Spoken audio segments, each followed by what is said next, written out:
एक वचन पर मनन करेंगे, लूका रचित सुसमाचार उसका 5वां अध्याय, और हम उसकी 36, 37 और 38 आयत को पढ़ेंगे। Gospel of Luke 5th chapter 36, 37 and 38th verse. आप सब निकाल लें, मैं पढ़ने जा रहा हूं और आप ध्यान से प्रभु के वचन को सुने और पूरा ध्यान दें। उसने एक और दृष्टांत भी उनसे कहा, कोई मनुष्य नए वस्त्र में से फाड़कर पुराने वस्त्र में पैबंद नहीं लगाता, नहीं तो नया फट जाएगा और वह पैबंद पुराने से मेल भी नहीं खाएगा, पुराने में मेल भी नहीं खाएगा। और कोई नया दाखरस पुरानी मशकों में नहीं भरता, नहीं तो नया दाखरस मशकों को फाड़कर बह जाएगा और मशकें भी नष्ट हो जाएंगी, परंतु नया दाखरस नई मशकों में भरना चाहिए।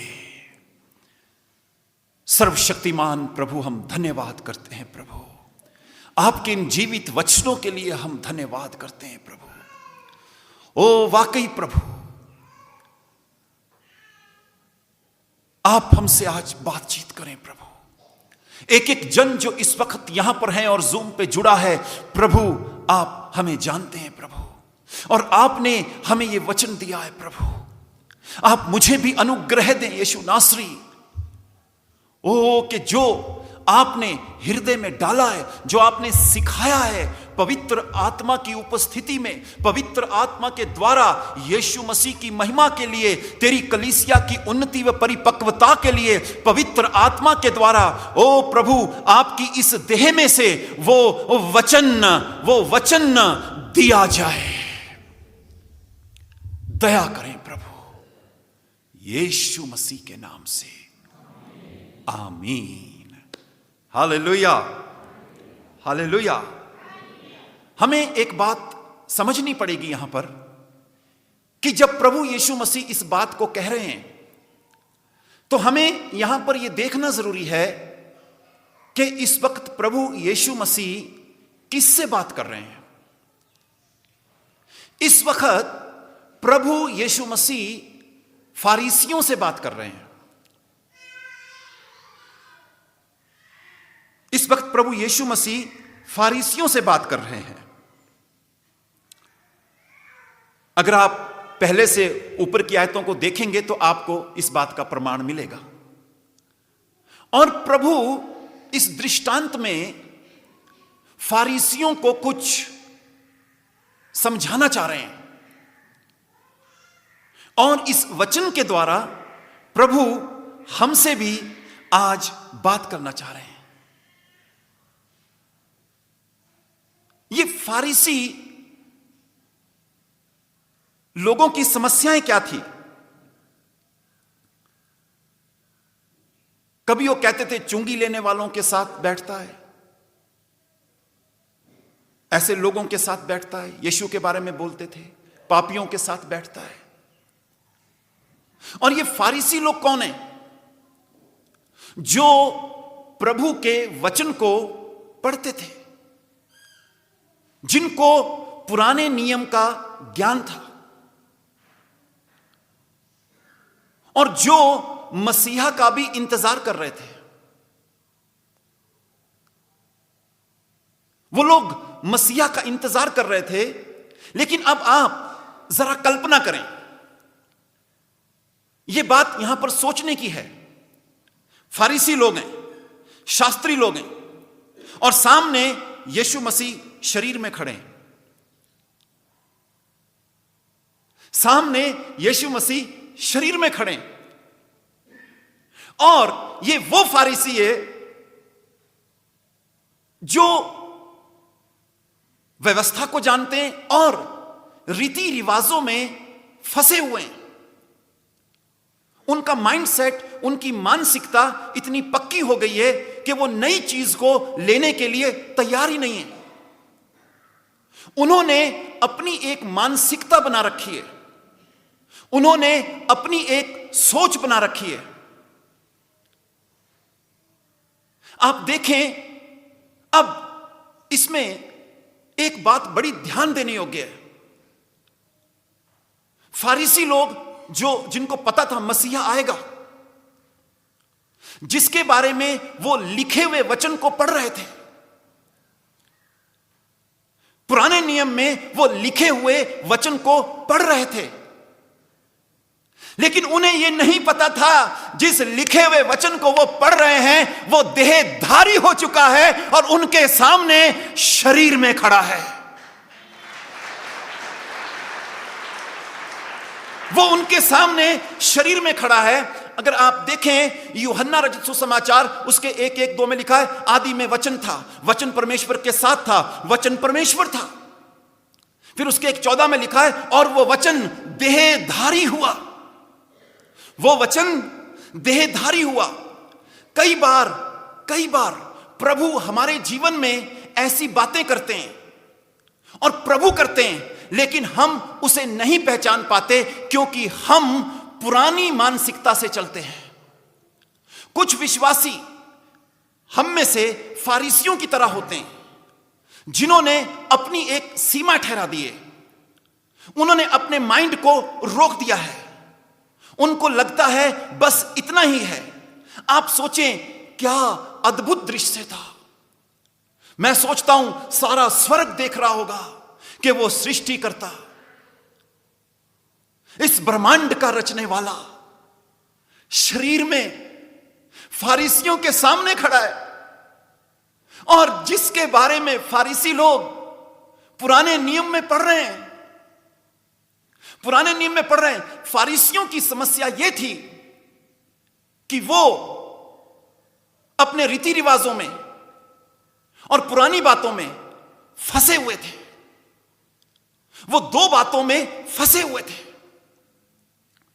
और प्रभु यीशु मसीह उन्हें एक दृष्टांत दे रहे हैं और कह रहे हैं, कोई मनुष्य नए वस्त्र में से फाड़कर पुराने वस्त्र में पैबंद नहीं लगाता, नहीं तो नया फट जाएगा और वह पैबंद पुराने में मेल भी नहीं खाएगा। नया कपड़ा और पुराना कपड़ा मेल नहीं खा सकता। इस बात को आप जानते हैं। यानी यूं समझ लो कि नया कपड़ा और पुराना कपड़ा आपस में सहमत नहीं है। लिखा है वो फट जाएगा, नया फट जाएगा। और पुराने में क्या लिखा है? पुराने में क्या लिखा है? इसको ये कीवर्ड से, पुराने में मेल नहीं खाएगा। अब इस बात को समझने के लिए हम समझें नया कपड़ा पुराना कपड़ा। कई बार विश्वासी फारिसियों की जगह पर होते हैं। सामने जीवित वचन है और उनके पास पुराना नियम लिखा हुआ वचन है। अब वो बीच में फंस चुके हैं, इसकी माने या इसकी माने। आज पवित्र आत्मा उन लोगों से बात करना चाहता है जो कहीं ना कहीं दो बातों में फंसे हुए हैं, और वो हमारे जीवन में दो बातें कोई भी हो सकती है। इस बात को आप ध्यान से सुनें। जीवित वचन सामने खड़ा है, लेकिन वो पहचान नहीं रहे उसे। क्यों? क्योंकि मानसिकता सेट है। बस हमें जितना पता चल गया उतना ही है। लेकिन प्रभु उन्हें कह रहा है, तुम पुराना कपड़ा हो,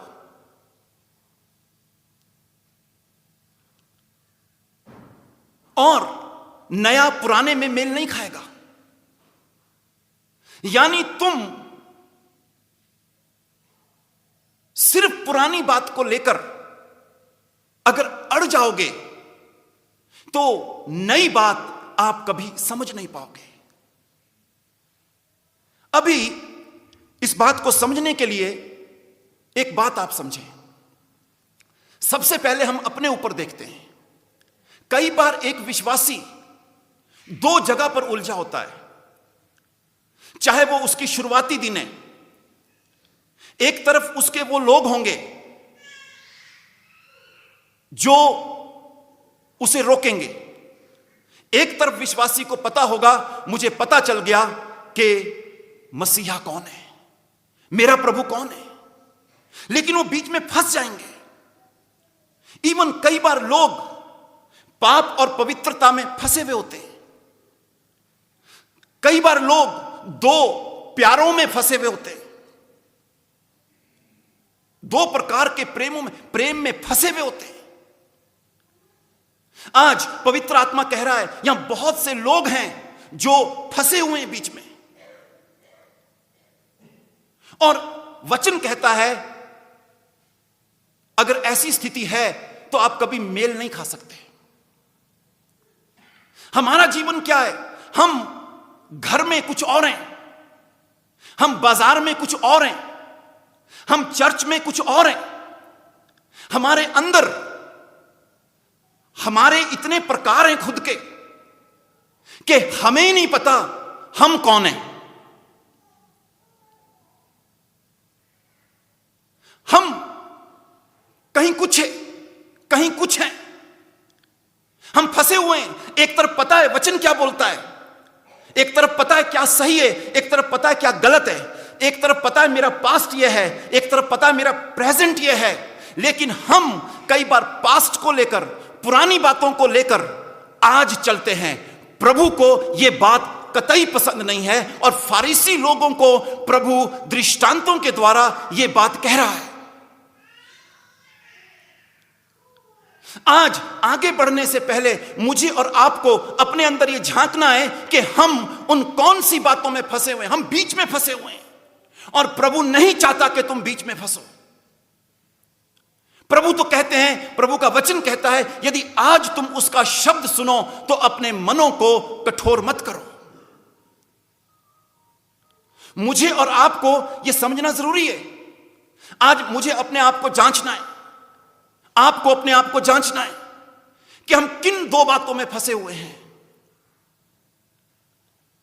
एक तरफ प्रभु कह रहा है मेरे पीछे हो ले, लेकिन एक तरफ वो कह रहा है पहले मुझे अपने पिता को गाड़ने दे। फंसा हुआ है बीच में। आप सोचो कितनी बार हमने प्रभु की आवाज को, प्रभु के वचन को अपने माइंड सेट की वजह से, अपने पुराने स्वभाव की वजह से, अपनी पुरानी शिक्षा की वजह से हमने प्रभु की आवाज को नहीं पहचाना। और क्योंकि हम कहीं कुछ और हैं, कहीं कुछ और हैं, कहीं कुछ और हैं, इसीलिए हमारे अंदर शांति नहीं है। एक शांति की परिभाषा है, एक जगह शांति की अलग अलग परिभाषाएं। एक परिभाषा है शांति किसे कहते हैं। शांति की एक परिभाषा दी गई है, जब मैं अपने आप में एक हो जाता हूं, जब मेरा हृदय में वो उलझने नहीं होती, जब मेरे हृदय में वो संघर्ष नहीं होते, और मेरे अंदर पूरी तरह से प्रभु की प्रभुता होती है, उस स्थिति को शांति कहते हैं। लेकिन इस वक्त आए हम अपने हृदय को देखें, हमारे मन में उलझने। कई बार हमें पता ये करना ठीक नहीं है और ये करना ठीक है, ये बात सही नहीं है और ये बात सही है, ये स्टेप सही नहीं है और ये स्टेप सही है, ये निर्णय सही नहीं है, ये निर्णय सही है, लेकिन हम फंसे हुए हैं। वो जीवन का वचन फारिसियों के सामने, और फारिसी उसे पहचान नहीं पा रहे हैं। उसे पहचान नहीं पा रहे हैं। यानी हमें प्रभु के साथ इतनी एकता में रहना है कि हमें यह पता हो आज प्रभु क्या चाहता है, आज प्रभु क्या बोल रहा है। बहुत से लोग पुरानी बातों को लेकर सरवाइव कर रहे हैं, उसका कोई फायदा नहीं है। जैसे उदाहरण के तौर पे अब एक दृष्टांत हम देखते हैं और इसको ध्यान से सुने। इब्राहिम को प्रभु ने कहा जा अपने बेटे को बलि कर दे। अब इब्राहिम अपने बेटे को लेकर जा रहा है और उसने वेदी तैयार कर ली और उस वेदी पर उसने अपने बेटे को रख दिया। फिर उसने हाथ बढ़ाकर छुरी को लिया और अपने बेटे को मारने के लिए तैयार हो गया। आप एक मिनट के लिए सोचें, आपका इकलौता पुत्र, और देखें इब्राहिम का विश्वास। लेकिन अब इसमें भी एक बात है, अभी उसको प्रभु ने कहा अपने बेटे को ले जाकर वेदी पर चढ़ा दे, और जब वो छुरी लेकर उसे मारने लगता है प्रभु कहता है रुक जाओ। लेकिन अब सवाल यह पैदा होता है कि इब्राहिम कौन सी बात मानेगा, वो बीच में है। कौन सी बात मानेगा? आप सोचें, यह चीज समझनी है। इब्राहिम, आप सोचो, उसने छुरी ले ली है और ऐसे भी कर दिया होगा, हाथ उठाकर तैयारी होगी पूरी। लेकिन वहीं प्रभु उससे दूसरी बार बोल रहा है। अब समझना इस बात को, यानी जो प्रभु ने पहले कहा वो इब्राहिम ने किया, लेकिन फिर इब्राहिम ने वो माना जो प्रभु अभी कह रहा है। यीशु मसीह ने कहा मनुष्य केवल रोटी से नहीं लेकिन हर एक उस वचन से जो परमेश्वर के मुख से निकलता है जीवित रहेगा। लेकिन आप उस वक्त इमेजिन करें, कल्पना करें इब्राहिम की स्थिति। वो कौन सी बात को माने? ये पढ़ना आसान लगता है, सिर्फ पढ़ना आसान लगता है। वहां पर दृष्टांत था, वहां पर दृष्टांत था कि इब्राहिम, तूने ये तो महसूस किया होगा कि अपने बेटे को वेदी पर रखना और बलि करना क्या है, लेकिन मत डर, मैंने एक उपाय किया है। और फारिसी लोग इस बात को नहीं समझ पाते थे। पुराने नियम की बातें गलत नहीं है, वो बिल्कुल सच्ची है और प्रभु के द्वारा है। लेकिन जब नया नियम आ गया, यह शब्द नया नियम, नए नियम का मतलब क्या है कि अब पुराना नियम नहीं चलेगा, क्योंकि पुराना नए नियम में पुराने नियम की पूर्णता है। हालेलुया। जिसकी चर्चा मूसा, जिसकी चर्चा भविष्यवक्ता करते आए, वो 2024 साल पहले इस धरती पर आया और देहधारी हो गया। Hallelujah, praise the Lord. लेकिन आज जो प्रभु की कलीसियाएं हैं वो पहचान नहीं पा रही हैं कि इस वक्त हमसे प्रभु क्या कह रहे हैं। अन्य भाषा के बारे में वही मानसिकता है, कुछ नहीं सीख रहे हैं। उपवास के बारे में प्रभु नई बात क्या सिखा रहा है नहीं पता। प्रार्थना के बारे में प्रभु नई बात क्या सिखा रहा है नहीं पता। इसीलिए हमारे जीवनों में, आप लोगों के जीवनों में कोई भी ताजगी नहीं है। और यहां तक कि अगर आप आजकल के भविष्यद्वक्ताओं को देख लो, बहुत कुछ लोगों के बारे में बताते हैं लेकिन उन्हें अपने बारे में नहीं पता है।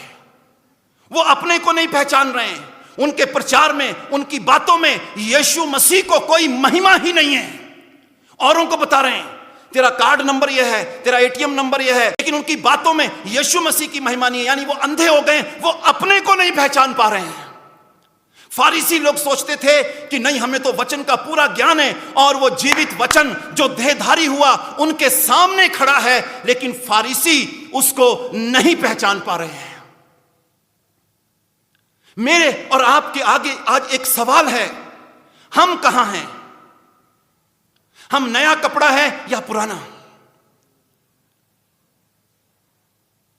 आप सोचें, फारिसी उन रीति रिवाजों से नहीं निकल पा रहे थे, और हमारे भी कुछ ऐसे माइंडसेट, मानसिकता होती है कि हम उससे निकलना ही नहीं चाहते। अगर आप अपने को बदलना नहीं चाहते तो प्रभु आपको कभी नहीं बदलेगा।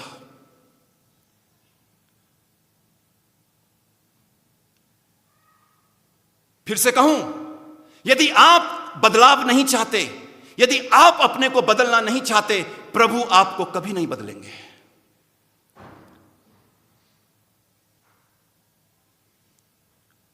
हम बीच में फंसे हुए हैं।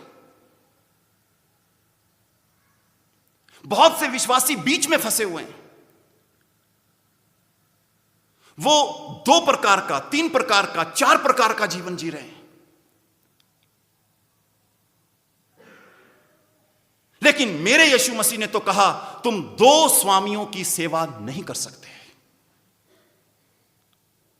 यीशु मसीह ने कहा, ऐसा कौन है जो मकान बनाना चाहता हो और पहले बैठकर खर्च ना जोड़े कि मैं बना भी सकता हूं कि नहीं।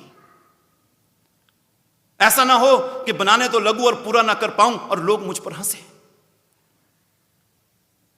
यीशु मसीह ने कहा, यदि कोई मेरे पीछे आना चाहे तो अपने आप का इनकार करे और प्रतिदिन अपना क्रूस उठाकर मेरे पीछे चले। नया प्रकाशन पुरानी मानसिकता में नहीं आएगा, क्योंकि नए दाखरस को पुरानी मशकों में नहीं रखते। वो मशकों को फाड़ देगा। लेकिन ये जो पुरानी मशकें हैं, ये भी कभी नई थी। अब देखना प्रभु क्या समझा रहा है फारिसियों को। ये पुरानी मशकें भी कभी नई थी, यानी गलत नहीं थी। मैं ऐसा नहीं कह रहा हूं कि पुराना नियम कुछ नहीं है, लेकिन जो पुराने नियम में कहा था वो यीशु मसीह में पूरा हो गया है। हालेलुया। मैं आज भी पुराना नियम पढ़ता हूं, भविष्यद्वक्ताओं की पुस्तकें हम पढ़ते हैं, वो प्रभु का वचन है। लेकिन हम इसलिए पढ़ते हैं ताकि हम मसीह को और जानें। हम उत्पत्ति में यीशु को देखें, लय व्यवस्था में यीशु को देखें, गिनती में यीशु को देखें, व्यवस्था विवरण में यीशु को देखें, न्यायो रुत में यीशु मसीह को देखें, एजरा में, नहम्याह में यीशु मसीह को देखें, यशायाह भविष्यद्वक्ता की पुस्तक, यजक्केल, यिर्मयाह, आमोस, हागे, सपन्याह, मलाकी, मीका, जितने भी ये जकरिया, उन सब में यीशु मसीह को देखें। इसलिए अब हम पुराना नियम पढ़ते हैं। लेकिन हमें पता है नया नियम आ चुका है। जब नया नियम आ जाता है तो पुराना नियम लागू नहीं होता।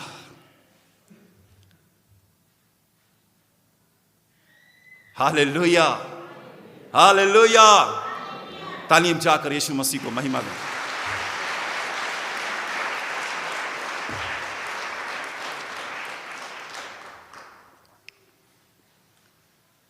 हमें अब, पहले भी हमने बताया कई बार, जब दाखरस को यदि पुरानी मशक में डाल दिया तो आपको पता है उस वक्त जब वो प्रक्रिया होती है तो दाखरस में से गैस बनती है और पुरानी मशकों में उतनी ताकत नहीं होती, तो वो मशकें फट जाती है। तो बात यह नहीं है कि सिर्फ मशकें फटती है, बात यह है कि दाखरस भी बर्बाद हो जाता है। और कई जगह बाइबल में, हालेलुया, अब जो वचन लिखा है ना, नया दाखरस, आपको पता है नया दाखरस यीशु मसीह है। नया दाखरस यीशु मसीह है। और वो फारिसियों को प्रभु समझा रहे हैं कि जो तुम्हारी ये पुरानी मानसिकता है, इसके साथ तुम्हारे अंदर नई बात तुम्हें कभी समझ नहीं आएगी। अब एक घटना है बाइबल में। चलो उससे पहले मैं एक बात बताता हूं। एक कलीसिया को प्रकाशित वाक्य में प्रभु ने एक बात कही, ना तो तू ठंडा है और ना तो तू गर्म है, परंतु तू गुनगुना है, बीच में फंसा हुआ है। गुनगुनी क्या स्टेज है? ना ठंडा है ना गर्म है, तू क्या है? गुनगुना है। और क्योंकि तू गुनगुनाए, भला होता या तू ठंडा होता या गर्म होता। यानी प्रभु उस कलीसिया को कह रहे हैं एक तरफ लग जा। मुझे यह पसंद नहीं है कि तू ठंडा भी रहे और कभी गर्म भी हो जाए। नहीं, ना तू ठंडा है ना तू गर्म है, तू गुनगुना है। और इसलिए मैं तुझे अपने मुंह में से उगलने पर हूं।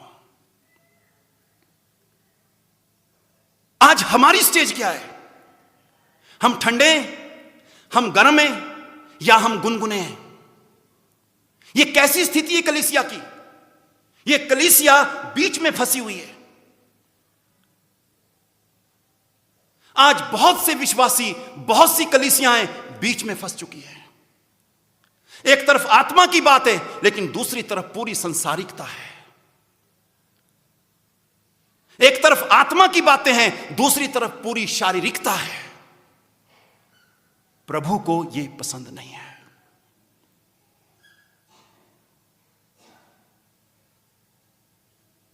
प्रभु को यह पसंद नहीं है।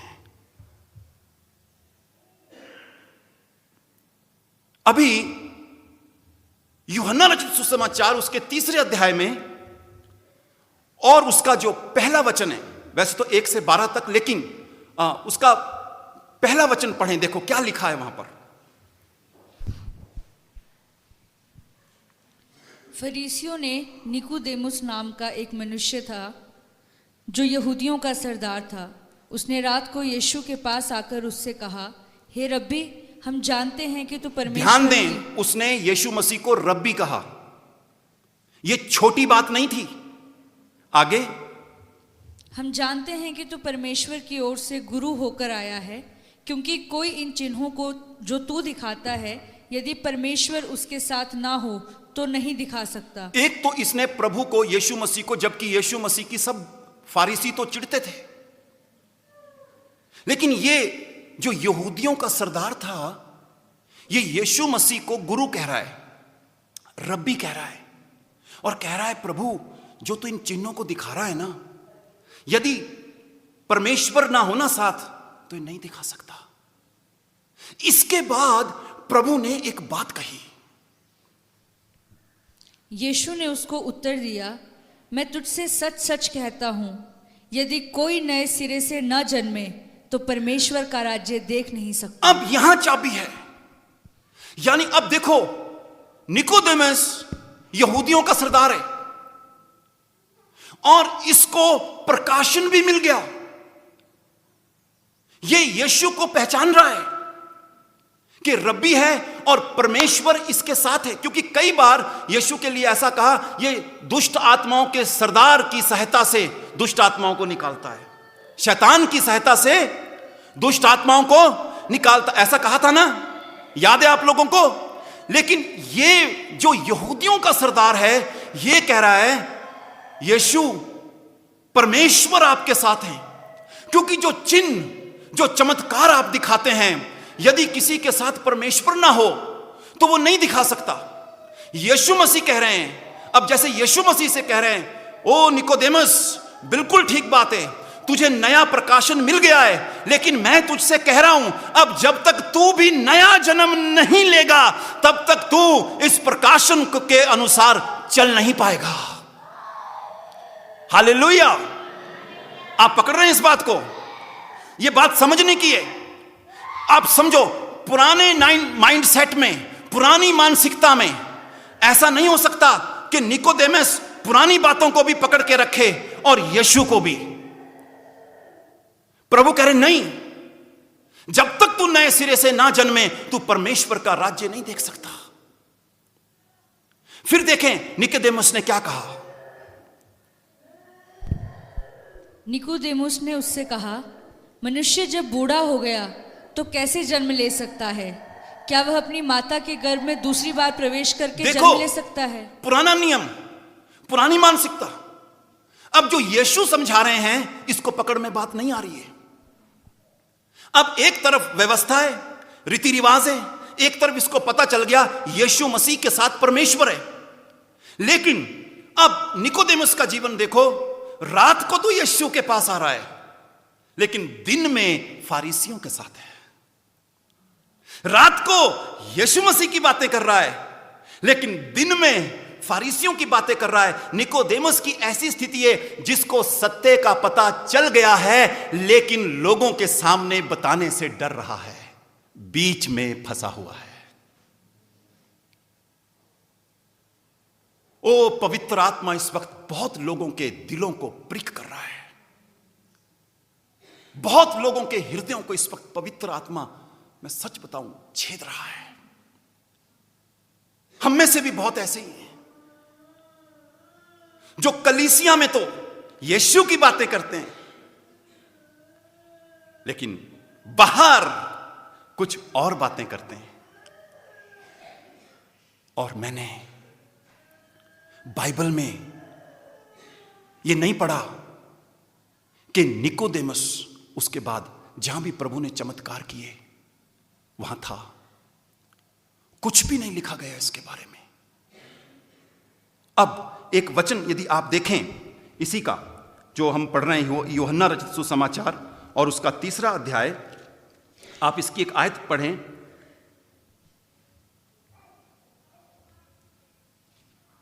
11 और 12। मैं तुझसे सच सच कहता हूं कि हम जो जानते हैं वह कहते हैं, और जिसे हमने देखा है उसकी गवाही देते हैं। हाँ, और तुम हमारी गवाही ग्रहण नहीं करते। और अब प्रभु, अब बात ये, यीशु मसीह ने तो बोल दिया कि तुझे नए सिरे से जन्म लेना पड़ेगा। सवाल है, क्या निकोदेमुस ने माना? प्रकाशन तो मिल गया उसको कि परमेश्वर यीशु के साथ है।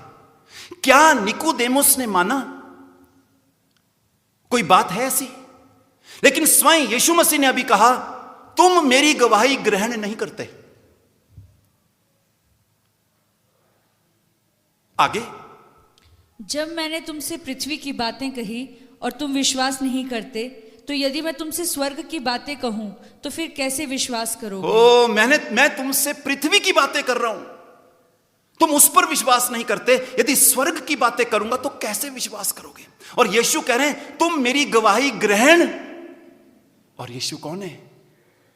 वो जिसके बारे में पुराने नियम में लिखा, जो देहधारी हो गया। निकोदेमुस जो यहूदियों का सरदार था, गुरु था, रब्बी था, जिसको पुराना नियम पता था। लेकिन एक बात तो थी कि इसको प्रकाशन हो गया। लेकिन आज मेरे और आपके सामने एक बात है, क्या निकोदेमुस ने प्रभु की बात मानी?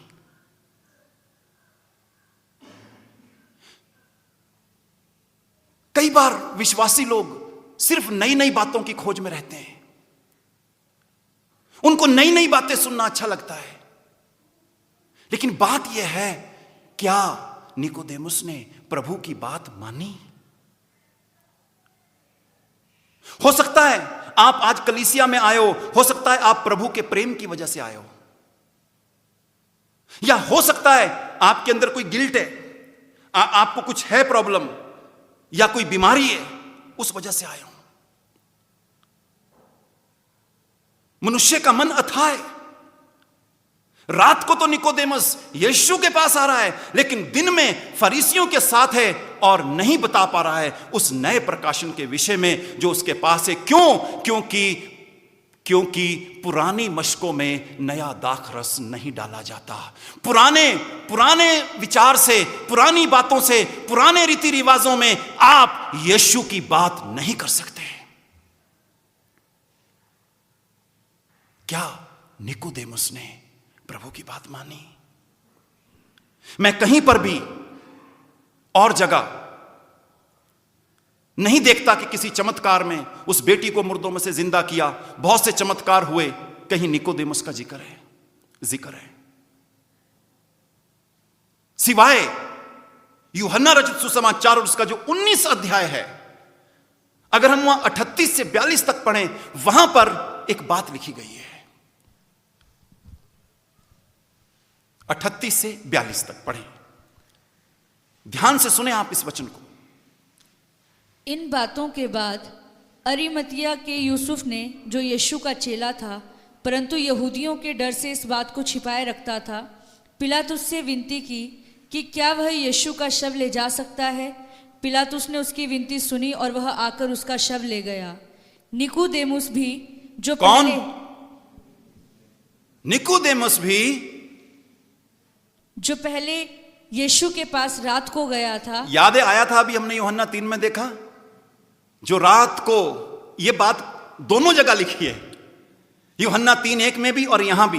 भूला नहीं, पवित्र आत्मा ने लिखने दिया कि जो, फिर से पढ़ें। निकोदेमुस भी, जो पहले यीशु के पास रात को गया था, हाँ, 50 सेर के लगभग मिला हुआ गंधरस और एल्वा ले आया। पैसे भी खर्च दिए, गंधरस एल्वा भी खरीद लिया, हाँ। तब उन्होंने यीशु का शव लिया और यहूदियों के गाड़ने की रीति के अनुसार उसे सुगंध द्रव्य। बंदा पैसे भी खर्च रहा है, प्रकाशन भी है, लेकिन पुरानी मानसिकता से नहीं हट रहा है। मुझे नहीं पता कि इसने यीशु की बात मानी या नहीं मानी, मुझे नहीं पता। आज बहुत से विश्वासी कई चीजें तो करेंगे, दसवांश भी दे देंगे, प्रार्थना भी करेंगे, संडे को भी आएंगे, लेकिन बहुत सी यीशु मसीह की बातों को नहीं मानेंगे। जहां पर उनके मैं की बात आ जाएगी वो नहीं मानेंगे। वो पुराना कपड़ा ही बना रहना चाहते हैं, वो पुरानी मश्क ही रहना चाहते हैं। कभी अच्छी थी जब प्रभु में आए थे, सब कुछ हुआ, लेकिन वो नयापन खत्म हो गया। और एक बात, जब दाखरस को मशकों में डालते हैं तो उसको प्रिजर्व करना पड़ता है, उसको सुरक्षित रखना पड़ता है, वो एक समय। लेकिन हम लोगों का यह हिसाब है, हमें प्रतिज्ञाएं तो बहुत अच्छी लगती है, ओ प्रभु ने यह प्रतिज्ञा दी है, वो प्रतिज्ञा दी है, लेकिन हमें प्रक्रिया अच्छी नहीं लगती है। हमें प्रॉमिस तो अच्छे लगते हैं, प्रोसेस अच्छा नहीं लगता। और हमारा जो जीवन है एक प्रक्रिया से गुजरना पड़ेगा। यीशु मसीह उसे कह रहे हैं, अरे निकोदेमस, मैं भी तुझसे कहता हूं, जब तक तू नए सिरे से ना जन्मे, नए सिरे से ना जन्मे, यानी तू पुरानी बातों के साथ चलते चलते नई बातें नहीं कुछ कर, उसका कुछ नहीं कर सकता तो, वरना नया दाखरस पुरानी मशकों को फाड़ देगा।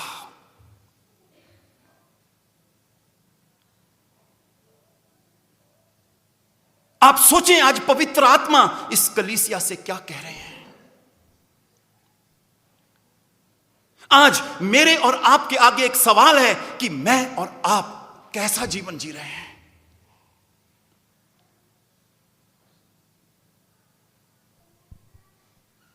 नया पैबंद पुराने में मेल नहीं खाएगा, नया दाखरस पुरानी मशकों में नहीं रख सकते। निकोदेमस, तुझे ज्ञान बहुत है, लेकिन तू समाज में अपनी जगह भी चाहता है, प्रतिष्ठा भी चाहता है, फारिसियों में आदर भी चाहता है, और तू मेरे पास भी आया है, लेकिन ऐसा नहीं चलेगा। कोई मनुष्य दो स्वामियों की सेवा नहीं कर सकता। आज मुझे और आपको जानना है, हम कहां पर फंसे हुए हैं। आज हमें जानना है।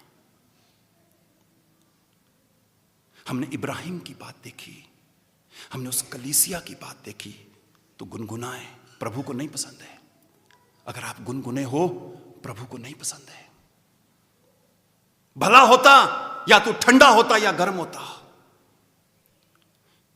यीशु ने कहा, यदि ये चुप रहे तो पत्थरों से भी स्तुति करवा दूंगा। आप सोचें, मैं और आप आज कहां पर हैं। एक तरफ प्रभु से आशीषें भी चाहिए, प्रभु की बातें भी चाहिए, क्योंकि सत्य का पता चल गया है, छोड़ भी नहीं सकते, लेकिन पुरानी बातें भी छोड़ नहीं सकते। ओ, इसीलिए एक जगह यीशु ने कहा, जब तक कोई अपना सब कुछ त्याग ना दे तो वो मेरा चेला नहीं हो सकता। और वो फरीसियों से कह रहे थे, क्यों? उसका मतलब क्या था? जो तुमने अपने बनाए हुए सिद्धांत और रीति रिवाजें हैं, जब तक तुम इससे नहीं निकलोगे सत्य का साक्षात्कार नहीं होगा। लेकिन निकोदेमुस को प्रकाशन हुआ, लेकिन उस प्रकाशन का पता नहीं क्या हुआ।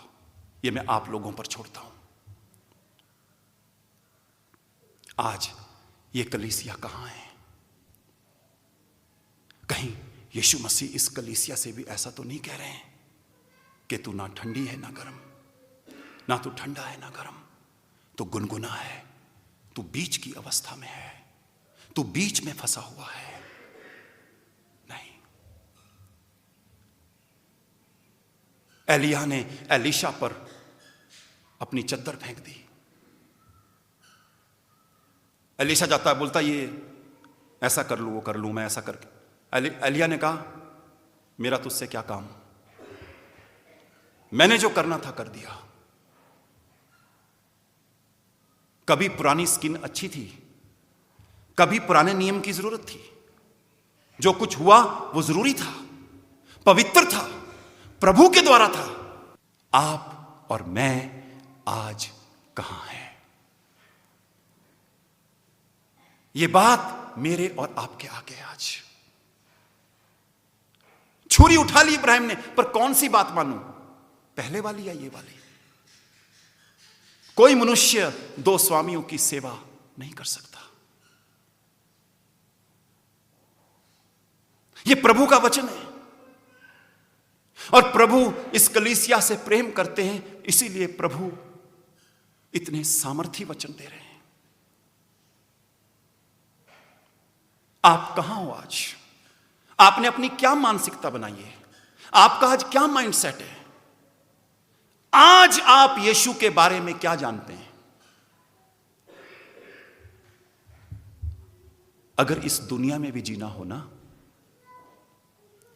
तो अपडेट रहना पड़ता है। और अगर आत्मिक जीवन में भी जीना है तो आपको अपडेट होना पड़ेगा। अभी प्रभु क्या कह रहे हैं? और अगर ये नहीं है, आप पुरानी मशकें बन जाएंगे और पुरानी मशकों में यीशु मसीह कार्य नहीं करेंगे अब, क्योंकि ये दाख रस यीशु मसीह को दिखाता है। आज पवित्र आत्मा इस कलीसिया से कह रहा है, इस कलीसिया से कह रहा है, कलीसिया तू बीच में फंसी हुई है। आज आपको निर्णय लेने की जरूरत है। और ये निर्णय सिर्फ ये नहीं है कि प्रभु के पीछे चलना। बहुत से निर्णय, बहुत सी बातें हो सकती है हमारे जीवन में, हमारे स्वभाव में, हमारे व्यवहार में, हमारे नेचर में, हमारी गंदी मानसिकता में, बहुत कुछ हो सकता है। और जो मरकुस में लिखा है, तुम मुझे क्यों हे प्रभु कहते हो जब मेरी बात नहीं मानते? क्यों मुझे हे प्रभु कहते हो जब मेरी बात नहीं मानते? आप सोचो, पवित्र आत्मा क्या कर रहा है? सोचो आप, पवित्र आत्मा क्या कह रहा है? एक जगह प्रभु ने कहा कि पुरानी वस्तुओं को दान कर दो, क्योंकि दान देने के बाद ना बंदा उसे वापस नहीं लेता। आज हम प्रचार के अंतिम चरण में हैं और प्रभु का वचन हम सब ने सुना है, लेकिन प्रभु के बेटों और बेटियों, प्रभु के पवित्र लोगों, हाँ, क्योंकि प्रभु की दृष्टि में तो आप पवित्र और धर्मी हैं, क्योंकि वो अपने बेटे के लहू की वजह से आपको धर्मी ठहराता और आपको धर्मी के रूप में देखता है। लेकिन बात यह है, हम आज कहां हैं? कहां हैं हम आज? सवाल है आज ये। और मैं सोचता हूं मुझे और आपको आज यहां से इस सवाल के साथ जाना है, मत भूलो एक दिन मृत्यु आ जाएगी, उसके बाद कुछ नहीं होगा। जो दुष्ट आपको धोखा देता है ना, कोई नहीं अभी 5 साल कर ले, 2 साल कर ले, फिर मांग लियो क्षमा। एक बंदे ने भी कहा था बाइबल में, उसने रख दिया पूरा अनाज, अब तो मैं अपने प्राण से कहूंगा खा पी तृप्त रहे। प्रभु ने उसे कहा, क्या तुझे नहीं पता आज ही रात को तेरा प्राण ले लिया जाएगा। किस धोखे में हैं हम? क्या कर रहे हैं हम? हमारे प्रार्थना के जीवन में ताजगी है? वचन पढ़ने में ताजगी है? क्या जैसे पौलुस ने प्रार्थना की कि हे पिता हमें अपनी पहचान में ज्ञान और प्रकाश की आत्मा दे, क्या हम यीशु मसीह की पहचान में बढ़ते जा रहे हैं? अगर आज आपसे कोई पूछे, बताएं आज सुबह आपने यीशु मसीह के बारे में क्या जाना, मैं सोचता हूं आपके पास उत्तर नहीं होगा। निकोदेमुस ने पैसे भी खर्च दिए, सब कुछ कर दिया, क्या उसने प्रभु की बात मानी? कुछ तो हुआ है जो आया, उसने पैसे खर्चे, कुछ तो हुआ है। ये साक्षात मैंने आज प्रभु के अनुग्रह से इस वचन को आपके आगे रखा। प्रभु आपसे प्रेम करते हैं, मैं भी आपसे प्रेम करता हूं, आप लोग भी मुझसे प्रेम करते हैं, लेकिन मेरे भाइयों और बहनों, मेरे बेटों और बेटियों, अगर प्रभु हमसे प्रसन्न नहीं है तो काम खराब हो जाएगा, काम खराब हो जाएगा। कलीसिया में यदि कोई कुछ दिन ना आए तो हमें लगता है यार वो क्यों नहीं आ रहा है, और पौलुस तो कहता है उस दिन मेरी बड़ाई तुम ही होंगे। उस दिन क्या होगा? स्वर्ग में क्या होगा? ये आपके आगे प्रश्न है। अब मैं एक बात लास्ट में कहना चाहता हूं, मनुष्य बहुत सी युक्तियां तो करता है, मनुष्य बहुत सी युक्तियां तो करता है, लेकिन वचन में लिखा है जो युक्ति यहोवा की ओर से होती है वो ही सफल होती है। पैसा बुरा नहीं है, लेकिन बाइबल में लिखा है पैसे का लोभ, पैसे का लालच हर प्रकार की बुराई की जड़ है। पैसे का लोभ, इसमें भी भेद है। आज बहुत से झगड़े स्वार्थ और लालच की वजह से। आओ यीशु को देखें जिसने अपने आप को हमारे लिए दे दिया।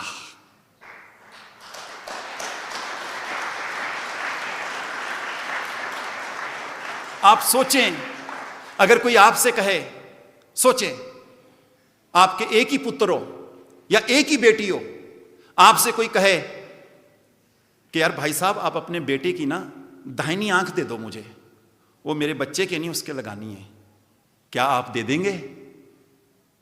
अपने बच्चे की किडनी दे दो, आप दे देंगे? पिता ने हमसे कैसा प्रेम किया, अपना इकलौता पुत्र हमारे लिए दे दिया, हमारे लिए दे दिया। और आप सोचें वो हमारे लिए मारा गया, गाड़ा गया, लेकिन तीसरे दिन मुर्दों में से जी उठा और जल्दी आने वाला है। Hallelujah, hallelujah. यीशु बादलों पर आने वाला है। हो तैयार, अब देर ना करो, नरसिंगा बजने वाला है। हो बेदार, सब रूह से भरो। हालेलुया। मैं विश्वास करता हूं कि प्रभु ने आप लोगों से बात की है।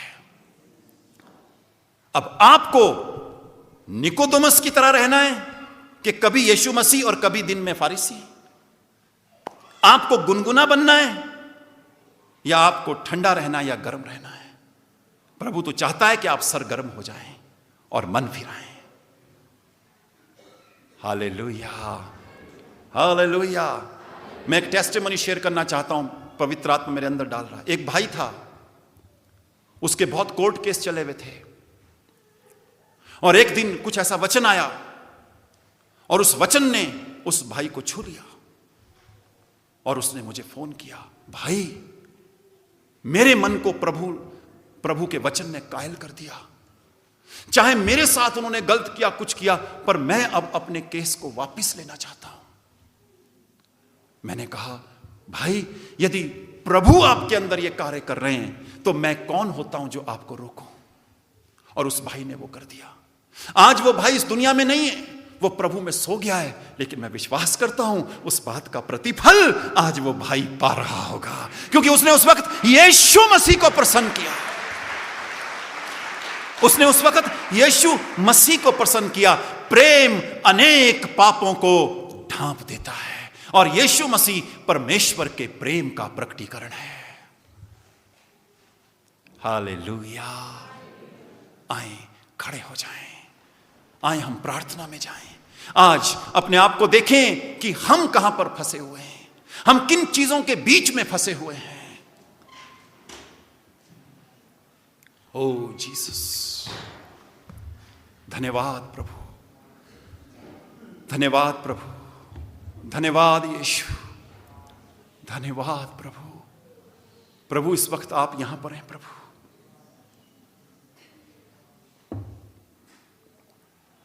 इस वक्त आप यहां पर हैं प्रभु।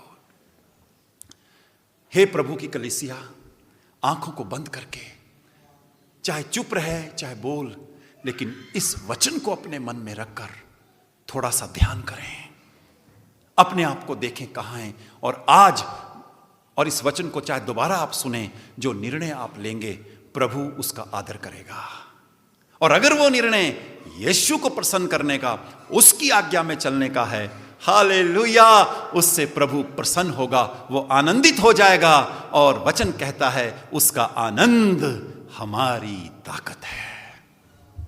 आए आंखें बंद करें और प्रार्थना करना शुरू करें। ओ प्रभु, यस, 1 मिनट आपको मैं देता हूं, आप जैसे चाहें प्रार्थना करें, सोचें आप। ओ धन्यवाद प्रभु। यीशु मसीह ने गाली के बदले गाली नहीं दी। यीशु ने कहा, जो तुमसे प्रेम करते हैं और तुम उनसे प्रेम करो तो तुम्हारी क्या बड़ाई। जो तुम्हें नमस्कार करते और तुम भी उन्हें नमस्कार करो तो तुम्हारी क्या बड़ाई। देखो यीशु के हृदय में क्या है, देखो यीशु कैसा है। पुराने नियम में, नए नियम में एक जगह वचन में लिखा है, यीशु मसीह ने फिर उनको मूसा की व्यवस्था से और भविष्यवक्ताओं की पुस्तकों में जो उसके विषय में लिखा था उन्हें समझाया। यानी पुराने नियम में भी यीशु के बारे में लिखा था, और यीशु देहधारी होकर फारिसियों के सामने खड़ा है, लेकिन वो नहीं पहचान पा रहे हैं। आप कहां हैं आज? आज आपके जीवन में फारिसी कौन है? आपके अंदर फारिसी कौन है? प्रभु, आज हम जो ज़ूम पे भी हैं और जो यहां हैं, हम प्रभु इस वचन के लिए धन्यवाद करते हैं प्रभु। और प्रभु वाकई हमें अनुग्रह दे कि हम इस वचन पर मनन कर सकें प्रभु, हम प्रतिक्रिया दिखा सकें प्रभु। हम केवल प्रतिज्ञाओं से प्रसन्न ना हों, लेकिन जिस प्रक्रिया से आप हमें गुजारना चाहते हैं, हम उसमें भी धीरज के साथ आप पर विश्वास करते हुए चलने पाएं प्रभु यीशु। नया दाखरस पुरानी मशकों में नहीं भरा जाता, वो पुरानी मशकों को फाड़ देगा और दाखरस भी बह जाएगा। अगर आप नए प्रकाशन को पुरानी मानसिकता में लेंगे और आप नहीं बदलेंगे तो वो प्रकाशन भी बर्बाद हो जाएगा। नया दाखरस नई मशकों में भरा जाता है। ओ प्रभु, ओ धन्यवाद प्रभु जी। हे पिता, आपकी स्तुति हो। प्रभु पिता, जब हम सोचते हैं कि आपने अपने इकलौते पुत्र को हमारे लिए भेज दिया, तो प्रभु हमारा हृदय उस धन्यवाद से भर जाता है। हमारे अंदर कुछ हो जाता है कि आपने हमसे कैसा प्रेम किया कि आपने अपने इकलौते पुत्र को हमारे लिए दे दिया। मैं आपसे आज कहना चाहता हूं कलीसिया, कि तू ठंडी है, गर्म है या गुनगुनी है, प्रभु चाहता है कि तू सरगर्म हो जा। गुनगुनापन बीच की स्टेज है, और यदि आप बीच में फंसे हुए हैं, प्रभु नहीं चाहता आप वहां रहें। लेकिन प्रभु आपको तब तक वहां से नहीं निकालेगा जब तक आप नहीं चाहोगे। जब तक आप बदलना नहीं चाहते, प्रभु आपको नहीं बदलेंगे। इसीलिए प्रभु ने कलीसिया में कहा, मन फिरा, इसलिए मन फिरा, स्मरण कर कि तू कहां से गिरा है। यानी मन हमें फिराना है। प्रभु के बेटे, मन तुझे फिराना है। प्रभु की बेटी, मन तुझे फिराना है। तू 2 चीजों के बीच में, 3 चीजों के बीच में, 4 चीजों के बीच में फंसा हुआ हो सकता है। प्रभु नहीं चाहता है। प्रभु कहता है, आज निर्णय ले। निकोदेमस, बात तो तूने अच्छी कही, लेकिन मैं तुझसे कहता हूं, जब तक तू नए सिरे से ना जन्मे, परमेश्वर के राज्य को देख नहीं सकता।